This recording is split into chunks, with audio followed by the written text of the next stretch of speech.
Oh, we started. I'm scribbling away. I'm scribbling away on the board there. Welcome to this week's episode of the Go No Be Golf podcast. Just the boys this week. Daniel's very busy at the moment, so you've got me and Oliver. So I wanted to take the opportunity to properly introduce Oliver to the listeners. I know he jumped on the podcast a couple of weeks ago and we did a bit of your background, but I think it's good to let people know about you, what got you into the game of golf, what you've been up to this year, what your plans are going forward, and then you were telling me a really interesting story about an event you played in last year. So I think it'd be good for people to hear that. So me and Oliver, it was about 4 or 5 years ago, something like that. I keep forgetting how old you are now. How old are you? Must have been about 5 years ago. Must have been about 5 years ago. I was junior convener. You were effectively the only junior that was interested in playing to a degree. Met up from there, tried to get a few bits and pieces done. The moons changed and we moved on to different things. And then when I was getting this podcast up and running, I was looking for new presenters and I thought Oliver's the person we need to get in touch with. So here you are. And I know you came on before and we did a bit of a rundown, but I don't think you've really been given the full opportunity to tell people about yourself. So on you go, Oliver. Tell people about Oliver. So I am Oliver. I'm 20 years old. I started playing golf about 8 years ago now. As a way of getting out again, because I was born, possibly not born with, nobody knows, with a brain tumor. So after all the treatment, my mum was trying to get me out back walking again. And she used to play when she was younger, so she thought, might as well try and get me into it. Mm-hmm. And from there, I loved the game, started playing properly, joined Liberton as my first kind of proper club. Proper club. Played in the junior events. Craig, met Craig. But then the juniors was sort of a wee bit... It was difficult, eh? A bit dwindling. Yeah, it was difficult. We spoke about it. It never really got going, no. Never. I think it was difficult because it was everybody's second sport, and a lot of other people that were playing were just there because the club at the time were handing out free memberships to kids, so they were coming along with the parents. And there was some decent guys there.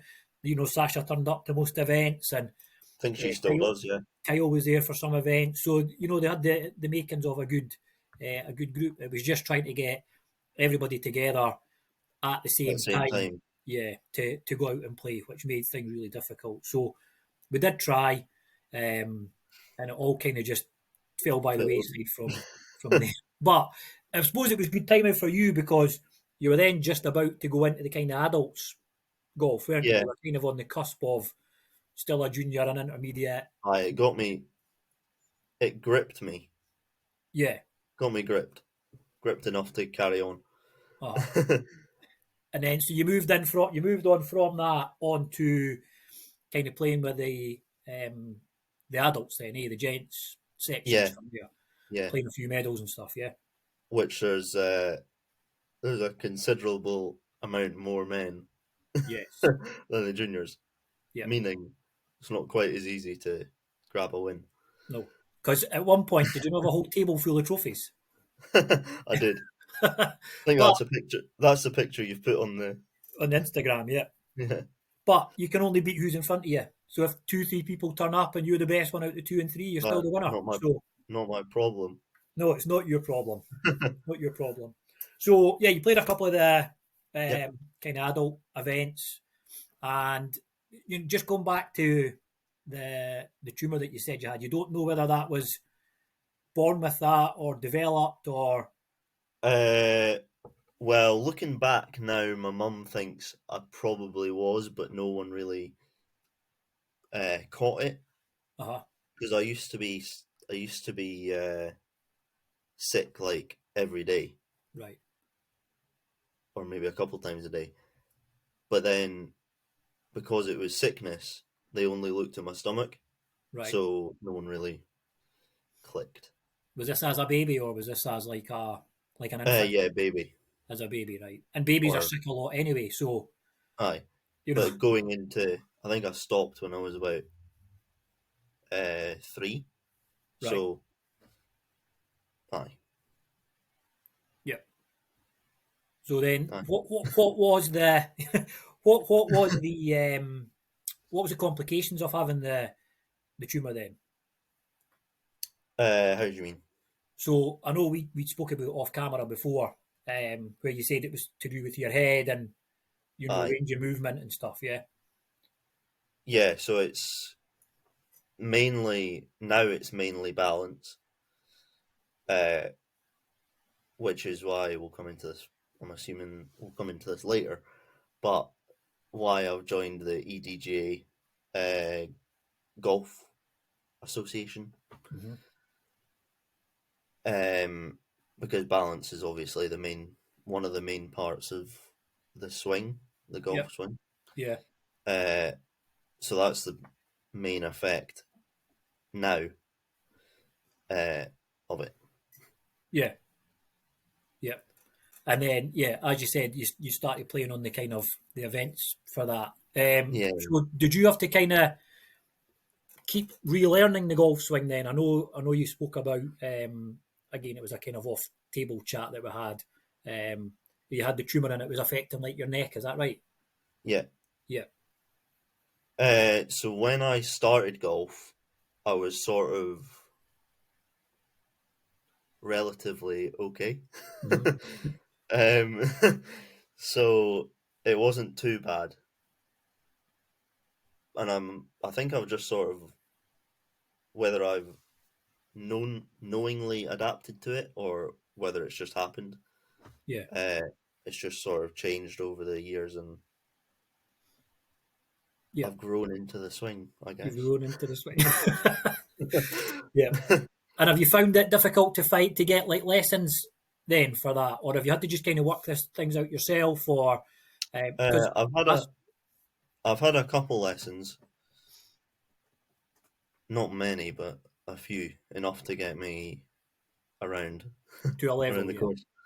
yeah. Um, Because I mean, there'll but obviously be some restrictions that you won't be able to put your body in potentially, will you? yeah, yeah. So for example, I can't, or I find it difficult to kind of keep my head uh, down on the backswing.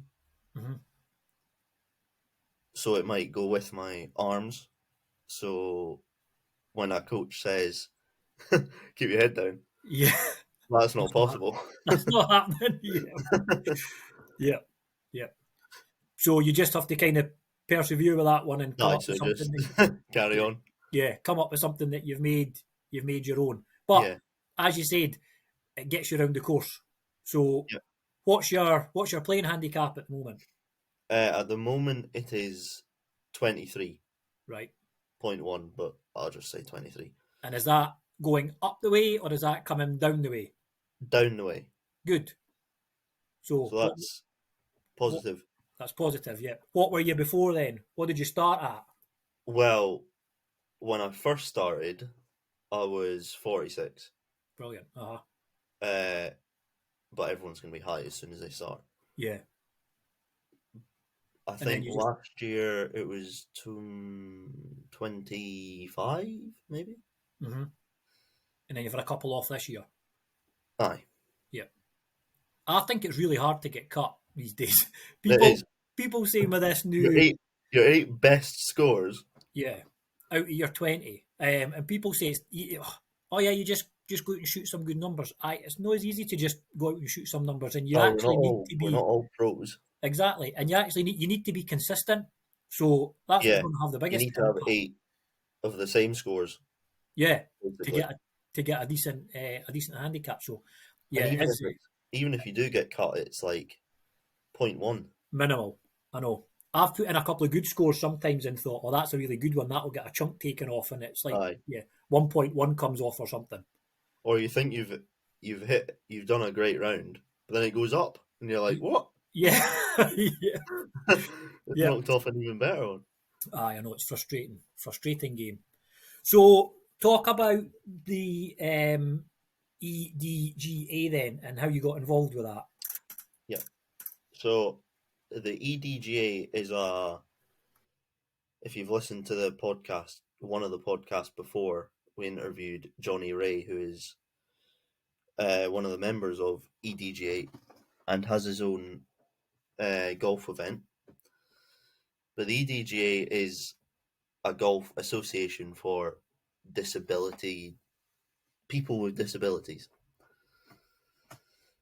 Whether it's, I don't know the details of it, but you could have one leg, you could have one arm, or it could be like me where their body's fine but just has some limitations.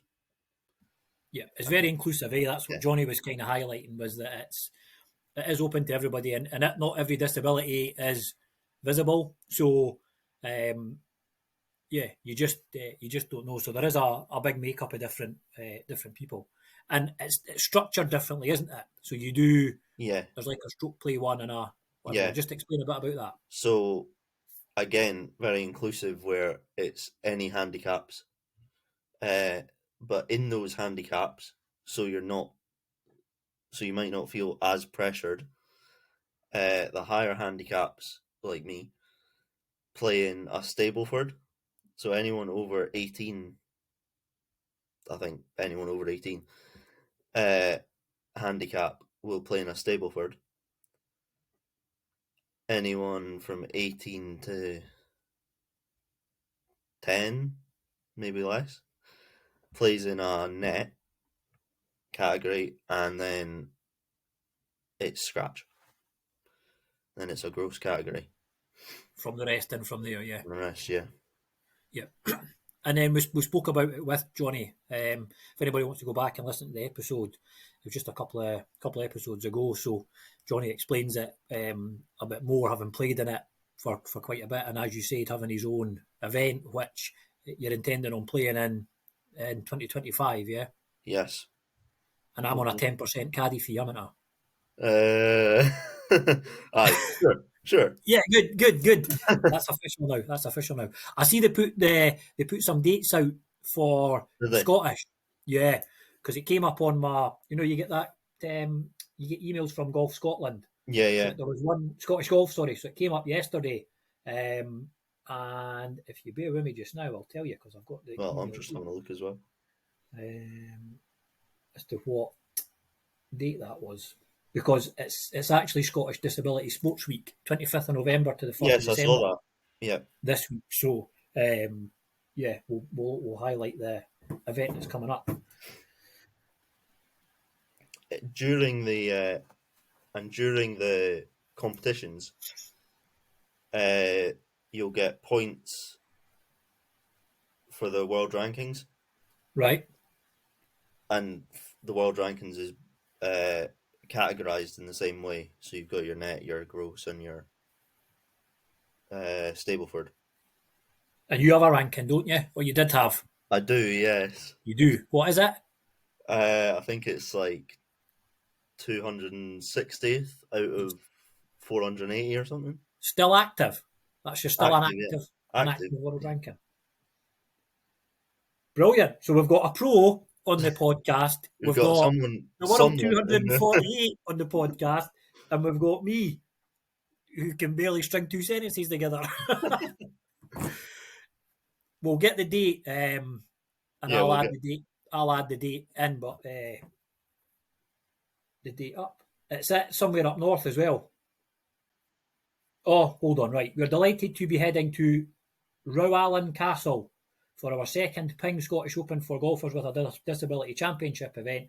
The event will take place across 2 days from the 8th and 9th of May. Entries will open on the 27th of January. So where's Rowell and Cassin? It is Kilmarnock. Oh, we can get there, eh? Aye. That's fine. And where's Johnny's event again? That's the good thing about Scotland. You can drive anywhere Yeah, exactly. on the same day. Everything's about an hour and a half away. Johnny's is in Coventry, or In near Coventry. Coventry, Right, okay. which is obviously a bit further away from us. Aye, let me just check my dates here. 8th and 9th of May. So Thursday and Friday. Yeah, they are weird days. I don't know why they're weekdays. So it's a 2-day event then. And what is it? Your best for you then, is it your best Stableford score, total Stableford score over the 2 days? Yes. Right, okay. And what won it last year, do you know? I'm not sure about the Scottish Open, but I can talk a bit about the Johnny Ray Classic. Yeah. So I was obviously didn't really have much expectation where I was going to play. Being a high handicap, you never really know. Yep. But amazingly, first day I got to, I think it was, there might be 3 rounds in this Johnny Ray. But going into the final round, I was third. Third overall? Third. Brilliant. So I thought, and then the woman who was second sadly had to drop out due to, I think she twisted her ankle or something. Mm-hmm. So that meant I was second. So I thought, right. See you winning by default. all I need to do is get the last 4 holes done. Yeah. Pretty much. And I was fifth. Oh, the wheels fell off. The wheels fell off, as usual. Well, see, when we play next year, I'm not going to let you know what your score is or where you're sitting. That's the caddy's job, just to keep you hyped up. Yeah. Right? And I'll determine whether we need to tell you to put your foot on the gas or just start cruise control. You can tell me if I'm last, because then I can just go, right. The wheels are off. We'll do what we're doing now. That's fine. We'll get a game plan together. But yeah, no, I think that'd be really good. And as I said, I'd be buzzing to come and caddy for you. So we'll make that the main target for our winter practice sessions, is to get you ready for the 8th and 9th of May. And then we'll see what comes out of that. We'll try and get you up the rankings. And if you can get my handicap down, if I can get my handicap down before then we might be playing in the gross, the net. The net. Gross, so right. That would be a big jump. Yep. The net. Is there financials for this then? So did they win money, or is that only when you get to the kind of G4D tour? You'll win. So Johnny Ray, I don't know about the Scottish one, because I wasn't anywhere near winning that one, so right. I didn't get to know. All right, okay. But the Johnny Ray one, there was £100 prize, but that was to spend on a tournament. All right, okay, yeah. So it was like a voucher for your golf. Yeah. But there's no. That's a good way to do it though, because it then probably encourages you to come back out and play in another event. And it's also not really any money off them. No, I know. And what are they to enter then? Pretty reasonable. I think Scotland was £70. Right, okay. For a practice round and 2 rounds. Right, okay. And then you just pay your accommodation or whatever you've got from there. Yeah. Cool. No, that's good. That's good. It's a brilliant thing for you. To be involved with. And if there's events popping up and you can go play them, at least it's competitive for you. Because you probably have a similar. Well, in fact, we spoke about it in the car on the way to that interview last week. I was exactly the same as you. I gave up playing competitions and medals and sweeps at the golf club because I wasn't being competitive. Now, for me, golf's just it's a fun sport and it's my pastime, right, and a hobby.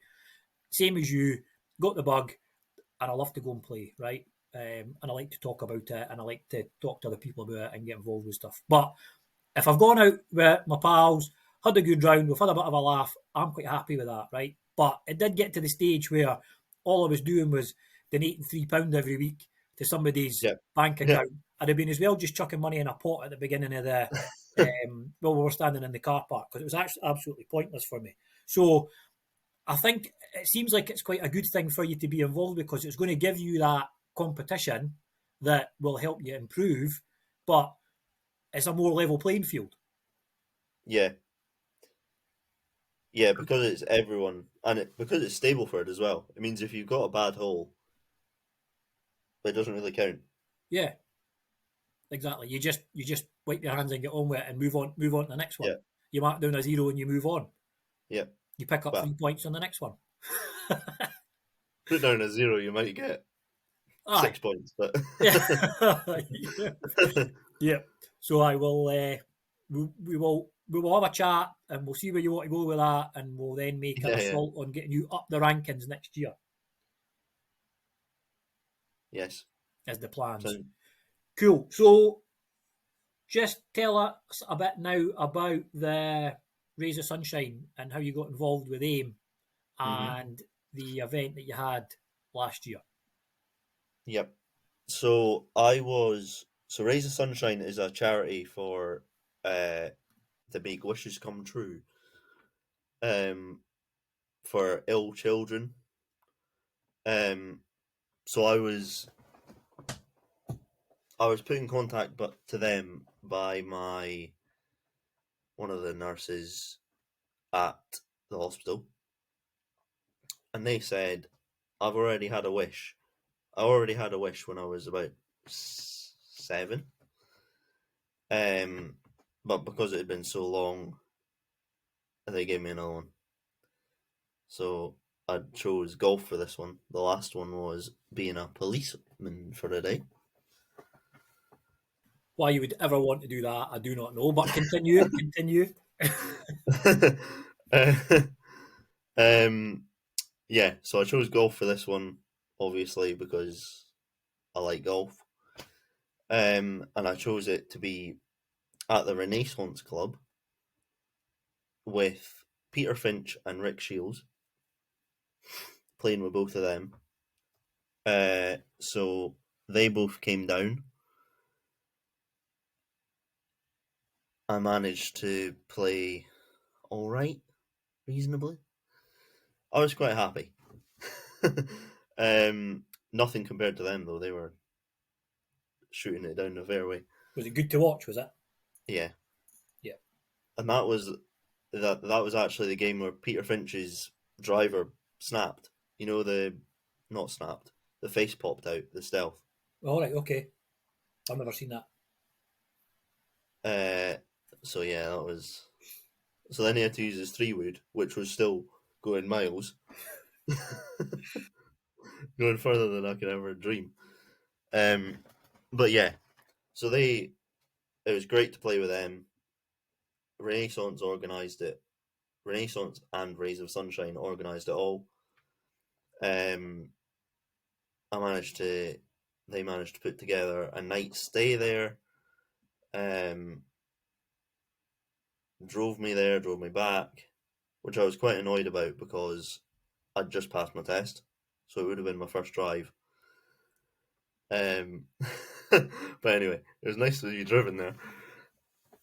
So yeah, drove there.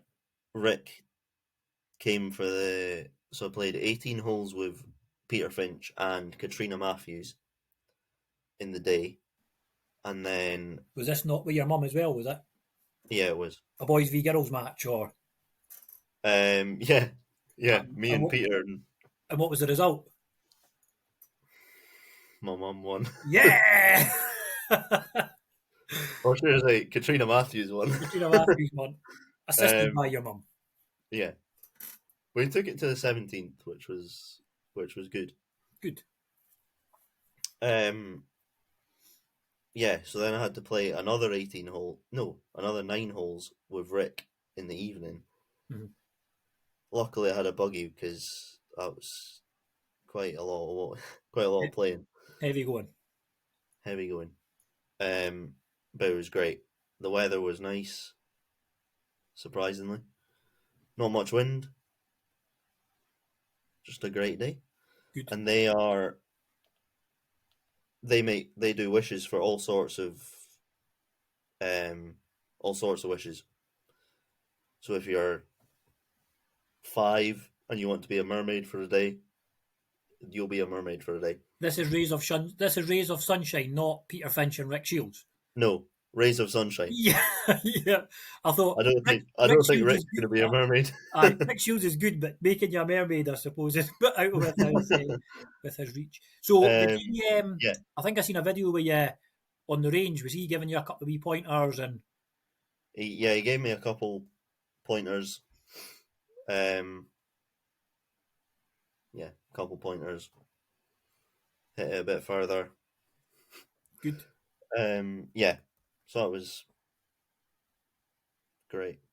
That's the side. That's the side of them you don't see. I know we No, spoke about it, and you just see the club reviews and the matches they're playing, and they're here, there, and everywhere all over the world, and um, they're living out staying everybody's in nice dream. places and Yeah, stuff. living everybody's dream. But then, you forget that celebrities are real people as well, Yeah, and it's really good of them to give up their time and come up and see you, they are spend the really day with you. really nice guys as well. Yeah, spend the day with you. Yeah, They just didn't make you a mermaid. unfortunately, not this Maybe, time. maybe that's the next time. That's my wish when I'm 30. That's your wish when you're 30, yeah. So, and just quickly touch on the tumour side of things then. You're now clear, yeah? You've had surgeries and radiotherapy. I've had many surgeries, many chemos. It's still there, but it's always going to be there. Right, But it's stable at the moment. yeah. So you go back for checks every now and again?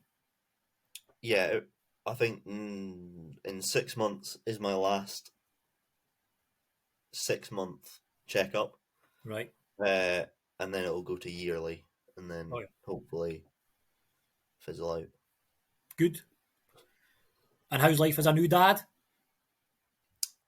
Good, Good. because I'm not sure I can say bad. No, you can't. Hey, you can be honest. I've been there. It's hard work. It is, Being a new dad is hard work, particularly your first one, because yeah, you can't do right for doing wrong. Like both of my kids, and Oscar in particular, right? So I've probably told you the story before. He was 9 weeks premature, in neonatal. He came out. So I am overly protective of both of my children, but him more so because of what he went through to get here, right? So I had many a sleepless night. I would get up in the middle of the night, 8, 9, 10 times a night, go through, look in the Moses basket, make sure he was still there and breathing and whatever else. And I just could not switch off. Probably for the first 3 or 4 years of his life, I did that. I was a bit more relaxed with Roxy because after you've had your first one, you're a bit used to what's going on, but yeah, you're never not going to worry about your kids. So yeah, you've now got a new responsibility, and it is the best job in the world, but it's the hardest job in the world is to yeah. is to be a dad. So, aye, you will find all the joys. How are you changing a nappy? Hmm? How are you with changing a How am nappy? I? I'm not great. You're not great. I keep getting told off tighter, tighter. All right. Yeah, because it all leaks out otherwise. Yeah, Yeah. Yeah. but then if you do it too tight, well, you won't do it too tight. But you think you're like Yeah. Cutting them in half. suctioning their Yeah. cutting in half. Yeah. Aye. It's difficult. And the hardest part's the sleeping. So once you can get them to go to sleep properly and you Yeah, get a proper nighttime routine, you're laughing. we're actually lucky now we've had 2 nights where he slept Brilliant. all the way through, Brilliant. except a feed in the middle, but he Aye. then went back to sleep. And how old is he now? A month? 4 months? 8 weeks. 8 weeks. So none of the two, Craig. I knew it Between was the new. two. I knew you were new to the dad game, but I didn't realise it was. I thought it was a bit further down the line than that. No, 8 weeks. Good. And how's the missus keeping? Good. Coping with being a mum? Yeah. Yeah. Still trying to eat as well as him Yeah. and Aye. sleep as well as him. Yeah. Everything becomes what Balancing we it are all doing. out. Yeah, Yeah. what we are doing. Aye. We went to see my dad for the first time with him. He's come over and seen him. But it was our first time going over, and the amount of stuff you've got to pack. Yeah. And where were you going? We just went to Winchborough. Right. Okay. So it's not even that far, but yeah, you need. Aye. You No, need. it was like half an hour. Yep. But you've got to pack all the buggy, the seat, the chairs, the Sterilising bottles, the toys. formula, Yeah, nappies, the lot. yeah, blankets, Yep. change of clothes. It's hard. It's hard. There's no room for golf. So you're saying you want to No, get better this year, but listen, I parenting's a know. full-time It's a job. So nightmare. you're gonna have to balance dadding with golfing, which isn't always easy. I know my golf sessions are going to have to be very productive. Yes, because you're going to have tight time scales. Yes. You can eat while he's sleeping. You can golf while he's sleeping. Yeah, in In the middle of the night. the middle of the night, exactly. Right, cool, Oliver. We'll pick up again at some point. We're going to have a break for a couple of weeks just to regroup, get some interviews in the books. So if you know anybody that's you think you can get on, give me a shout, and I'll give you you've got the email address. It's just mail@goingob.co.uk. So just get in touch with some folk. Come back to me if you've got some interviews lined up, and we'll take it from there. Yes, sounds good. Cool. Any final words of wisdom? Just get better at golf. Just get better at golf. That is the plan. Let's get better at golf. Let's get a better Together. world ranking. Let's try and get me a Yeah. world ranking. There I'm must not be sure some. it's quite as. I know there must be some amateur list where you can, because they say it all the time. They're like, "Oh, they're the number 4 amateur in the world." Well, how do you get onto that list? I'm not sure what when do you become an amateur? Is an amateur like Us. us, or is it like 5? It's an amateur. An amateur is my understanding. We'll speak to Danielle about this one, but it's my understanding is you're an amateur until you get paid to play, and So we are amateurs. so we're all amateurs, yeah, until you get paid to play, and then when you start earning prize money, that's when you become a professional. Yeah. Because the professionals get paid and we don't. Yeah. And sponsors, I guess, as well. And sponsors. However, you pay £3 into a sweep and you go and win potentially £100. I'm not professional. You're still playing for money. So aye. And again, the other one is, it'd be interesting to ask Danny about that, is this whole when you can turn pro. You know, you get some folk that are like, I'm playing off a +3, but I'm still an amateur. Or you get some people like Ian Poulter, I believe, turned pro off a 4, which was unheard of. So he got to sell down to 4 and then just decided, I'm going to turn pro. Got to sell some sponsors, paid himself at some events, and I then think to be a PGA pro, like a club pro, it's anything under 4. Yeah. 4 and under. But then why people wait until they're like +6? I think it's because it's how competitive it is. Yeah. Because you hear all these stories about people that are like, oh, I play off with +2, and they go and try and compete, and they're playing off against guys that are like +6 and 7. So, I think the levels are just. Well, you got the guy, the amateur in the Masters the other year, where he nearly beat everyone. Aye, Bennett. Was that Sam Yeah. Bennett? Yeah. Yeah. but he's still an amateur. But he's nearly beat Rory McIlroy. Yeah. Well, he probably did beat That Rory. that was one of the ones where he's running away with the tournament and then he nearly wins it. But if he'd won it, he wouldn't have won the $3.8 million purse No, he that would have goes to won the the. second place. So he wins the green jacket, and then that becomes the whole: are you playing for money or are you playing for the trophies?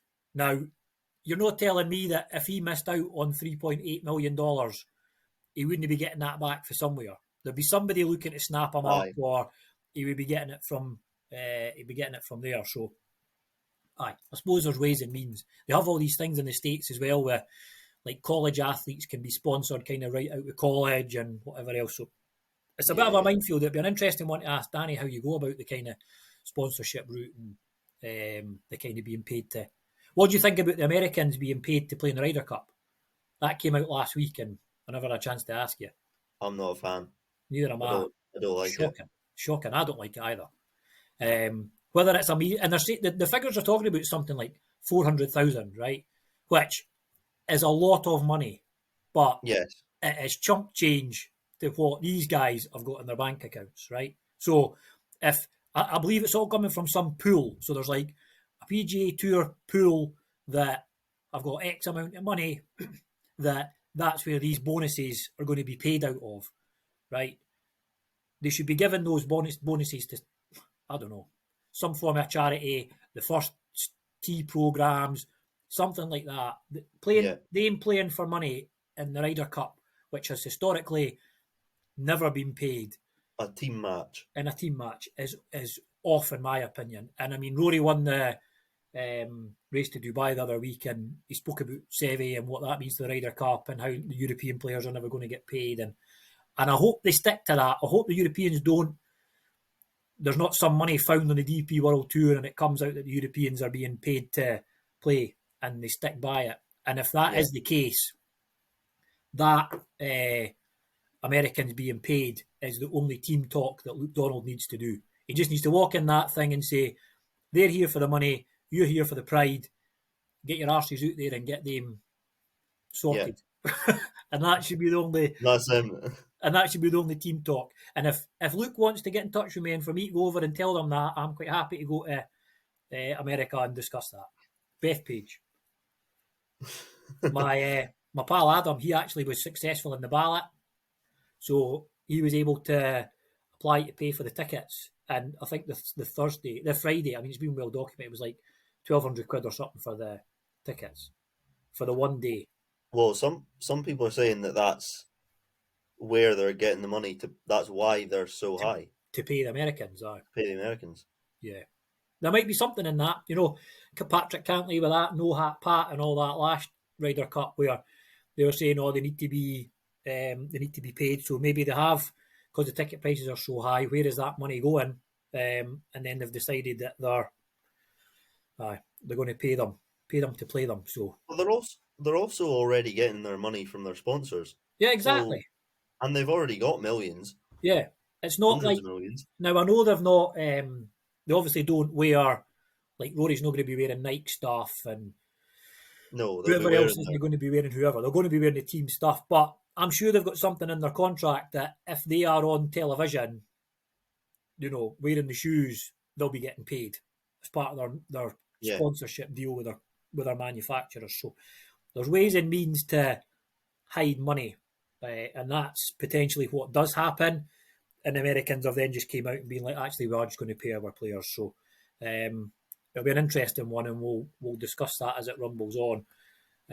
But yes. Yeah, it was a bit of an off thing, if you ask me. I don't think they should be getting paid to be playing in an exhibition of the nicest sense of the words, because that's what it is. It's an exhibition match. But Rory said he'd pay to play. Yeah, I know. There's quite a few of them have said that. Aye. But I don't know whether they've just said that because it then makes them look good in the eyes of the media. It makes everyone support. Yeah, whether they actually believe it. I actually do believe. I believe it. So I think Rory would. Yeah, Rory's quite. Yeah.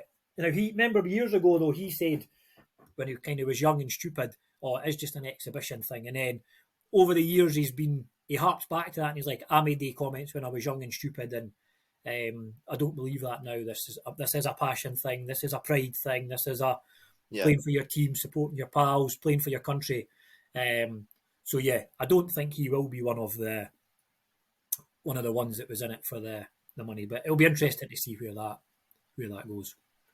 Right, cool. I'll let you go. Right. Can't wait to jump in the bath before Roxy comes in. Oscar's away at the Hibs game tonight, so Roxy's away at a dance class, so she'll be in the next 20 minutes. Turn my world upside down. So we jump in the bath for 10 minutes piece before they Right. come back. So, all right, but I'll give you a text.